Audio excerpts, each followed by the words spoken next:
Mahiroi Loop All Manipur Students Union MSU gi advisor oibata natana advisory committee gi convener oibani Haiba Lalhouba Loop amagi active kadarama police na Phare. Hiramasiga mari lainana ngasi Imphal West SP gi conference hall da pangthokpa pawgi mifamamada Manipur Police ki ADGP Law and Order Clay Khongsai na hai. Khurai Kongpal gi area da Lalhouba Loop amagi active kader sing leire haibagi akaknaba pawma fangbadagi ngarang September gi tang 10 gi Nungthil Pung Mariga minute Yankairom Taba Matamda Imphal West District Police Commando gi team amana hairiba mafam aduda operation chataki maduda Khurai Kongpal Sajo Laikai digi Thokchom Suresh atopaming Tombi atopaming Pari Hanba Chahi Kuntra Mapana Popa Thokchom Kumar hairiba mioi asi fagat pangamki mangondagi magazine galorina point Kuntra Nipan gi pistol ama laptop ama sale oina lupa listing ama mobile handset ani fangbangamki Makatana wahang pahong chathabada Thokchom Suresh hairiba mioi asi kumja lising amaga chamapanga marifutara tereta akatnaba Lalhouba Loop amada yauduna Eastern Nagaland da basic military training tauki mahaki army number na 607 ni aduga tarahundoi shuba batch ta Lalhouba Loop aduda yaubani hauzik self style major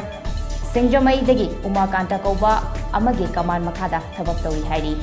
Makhatana Hydropagi Matungina TH Suresh Asi All Manipur Students Union MSU gi hauzik advisor oina thabak tawni haiba khangbangamki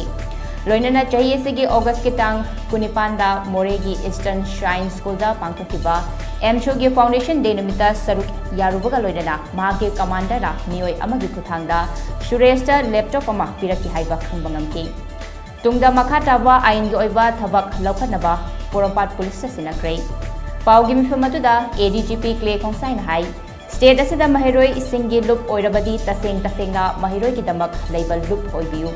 Lalhouba singa samnatuna mahiroi gi maikhum uplaga thabak tobiganu